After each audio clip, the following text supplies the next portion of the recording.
আমি মহেশতলা বিধানসভা নির্বাচনে সারা বাংলায় যে নির্বাচন হচ্ছে 2026 মহেশতলা থেকে আমাকে সর্বভারতীয় তৃণমূল কংগ্রেসের মনোনীত করা হয়েছে প্রার্থী হিসাবে।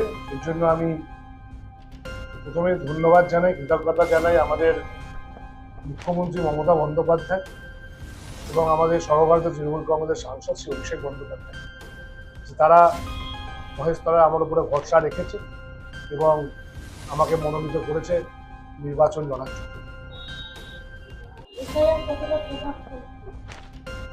এসআইআর, দেখুন, এসআইআর যেটা ওরা চেয়েছিল 1-1.5 কোটি নাম বাদ দিয়ে বাংলায় ক্ষমতায় আসে, ওইভাবে তো ক্ষমতায় আসা যায় না।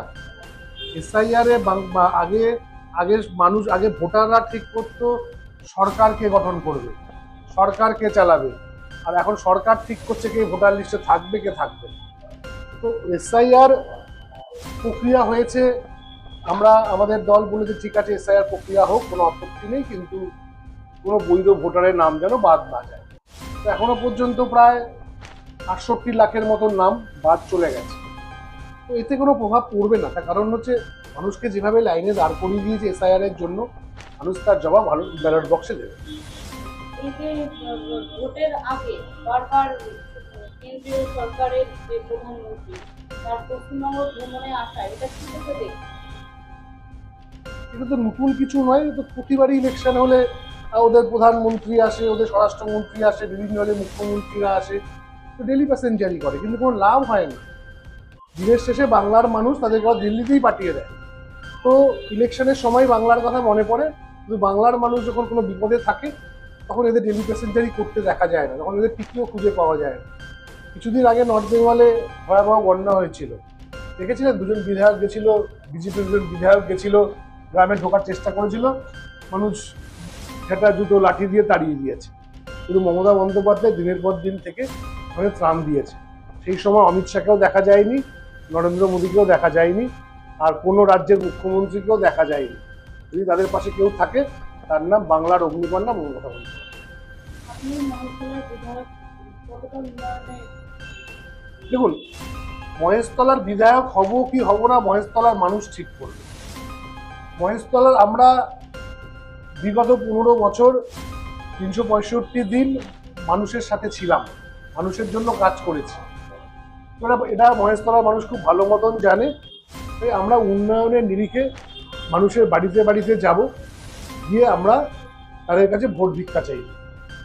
আমরা কোনো প্রতিশ্রুতি দেইনি বা দেবো না, আমরা যে কাজটা করেছি তাদের জন্য সেটাই মানুষকে গিয়ে বলা, যে আমরা আপনার এলাকায় কাজ করেছি। আমরা মমতা বন্দ্যোপাধ্যায়ের সরকার আপনাদেরকে সবুজ সাথী থেকে শুরু করে, কন্যাশ্রী থেকে শুরু করে, রূপশ্রী থেকে শুরু করে, সবুজ সাথী, যুব সাথী আমরা নতুন লঞ্চ করেছি, এবং আমাদের সরকার অলরেডি যুব সাথীর বিভিন্ন অ্যাকাউন্টে টাকা ঢোকাতে শুরু করেছে, টাকা দিতে শুরু করেছে। আমরা ওদের মতন নই যে শুধু প্রতিশ্রুতি দিই, আমরা যদি প্রতিশ্রুতি দিই সেই প্রতিশ্রুতিটাকে আমরা পালন করি। যেমন অলরেডি 1500 টাকা লক্ষ্মীর ভাণ্ডার পাচ্ছে যারা general category, SC ST OBC 1700 টাকা করে পেতে শুরু করেছে। তাই আমরা যেমন প্রতিশ্রুতি দিই সেই প্রতিশ্রুতিটা রাখি, কিন্তু বিজেপির নির্বাচন আসলে ওদের প্রতিশ্রুতির বন্যা বয়ে যায়, কিন্তু সেটা কার্যকরী কোনোদিনও হয় না আর হবেও না।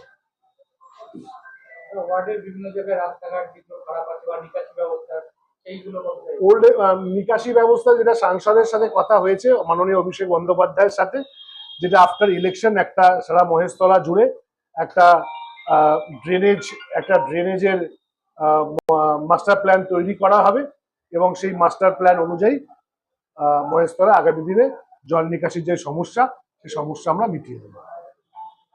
এলাকার মানুষ কতটা উৎসাহী? এলাকার মানুষ প্রচুর উৎসাহী, তারা তো অলরেডি মাঠে নেমে পড়েছে। প্রত্যেকটা ওয়ার্ডে দেয়ালে চুন করা হয়ে গেছে, দেয়াল লেখা শুরু হয়ে গেছে, আর কর্মীদের মধ্যে ভীষণ এক্সাইটমেন্ট। জেতা শুধু সময়ের অপেক্ষা। বিরোধীদের কি বার্তা দেবেন? বিরোধীদের বার্তা, বিজেপিকে একটাই বার্তা, মিথ্যা কথা বলবেন না।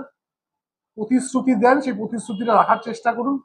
মিথ্যা কথা বলে মানুষকে ঠকাবেন না। মানুষকে একবার ঠকানো যায়, দুবার ঠকানো যায়, বারবার ঠকানো যায় না। সিলিন্ডার, গ্যাস, এগুলো নিয়ে যে হাহাকার চলছে, সমস্যা জবাব পাবে, জবাব পাবে।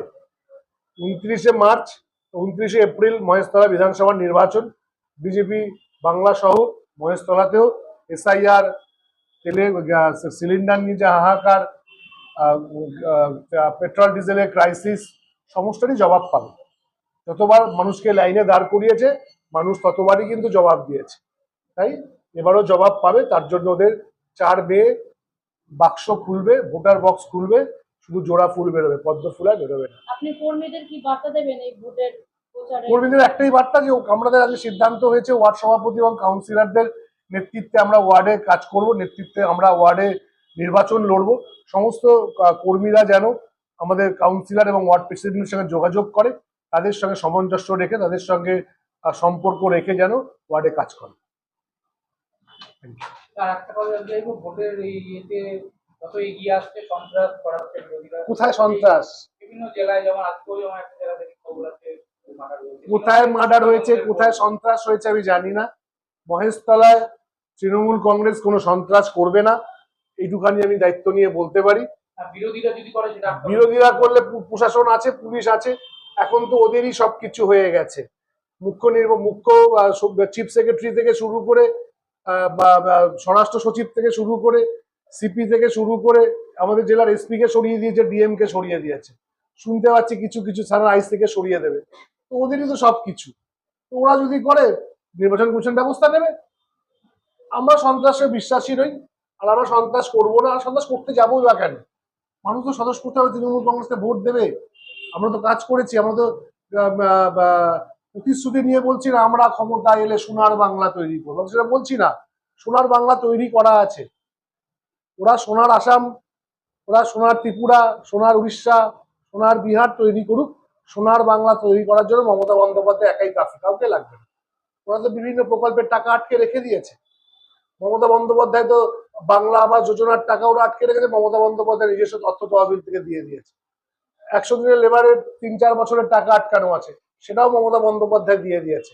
তো দিল্লির প্রতি দিল্লির থেকে আমরা ভিক্ষা নেবো না। আমাদের যেটুখানি ক্ষমতা আছে আমরা সেটুকের মধ্যেই বাংলাকে চালাবো। এবং সব থেকে বড় কথা হচ্ছে ওরা বলছে শিল্প নেই, এই নেই, ওই নেই।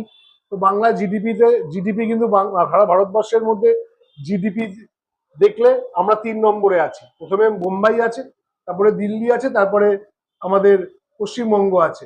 ওদের উত্তরপ্রদেশ, গুজরাট আমাদের অনেক পেছনে। তাই এইসব কথা রটিয়ে কোনো লাভ নেই। আর ওরা বলছে যে চাকরির কথা, আমি বলবো 22 লাখ চাকরি কোথায় গেল?